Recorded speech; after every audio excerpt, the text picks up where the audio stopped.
તો શું નામ છે તમારું? ભાર્ગવ નામ છે મારું. ભાર્ગવભાઈ. હા. ભાર્ગવભાઈ, તમે શું વેચો છો? સેન્ડવિચ નમસ્કાર બન. સેન્ડવિચ નમસ્કાર બંધ. અને તમારી શોપનું નામ શું છે? પોપટલાલ સેન્ડવિચ. પોપટલાલ સેન્ડવિચ. કેટલા વર્ષોથી વેચો છો? 25 થી 30 વર્ષ થયા. 25-30 વર્ષ થયા. તો તમે આ એરિયામાં બહુ ફેમસ હશો ને?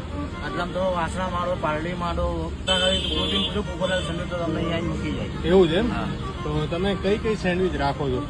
બધી આલુ મટર, વેજીટેબલ ચીઝ, આમ ચીઝ ચટણી, આલુ મટર ચીઝ, વેજીટેબલ ચીઝ. ઓકે. અને સૌથી વધુ કઈ વેચાય છે તમારી? આલુ મટર વેજીટેબલ. તો આપણને કંઈક એક બે સેન્ડવિચ મસ્ત ટેસ્ટ કરાવો, જોઈએ કેવી છે તમારી સેન્ડવિચ. ક્યાંથી આવ્યા બાપુ સેન્ડવિચ ખાવા? સેટેલાઇટ થી છે. એની સેન્ડવિચ બહુ ભાવતી લાગે છે. જોરદાર. કેટલા વર્ષોથી ખાવા આવો? 93-94. તમારો ટાઈમિંગ શું છે ભાર્ગવભાઈ? 10 થી 8. 10 થી 8. સવારે 10 વાગ્યાના. સવારે 10 થી સાંજના 8 સુધી. અને કોઈને આવવું હોય તો એડ્રેસ? ડીએસ હોસ્પિટલની સામે છે, એક્ઝેક્ટ રામી હોટલની બાજુમાં પોપટલાલ સેન્ડવિચ. તો જો તમારે પણ અમદાવાદની one of the best sandwich ખાવી હોય તો સ્ક્રીન પર આપેલા એડ્રેસ પર જલ્દીથી પહોંચી જ જાજો.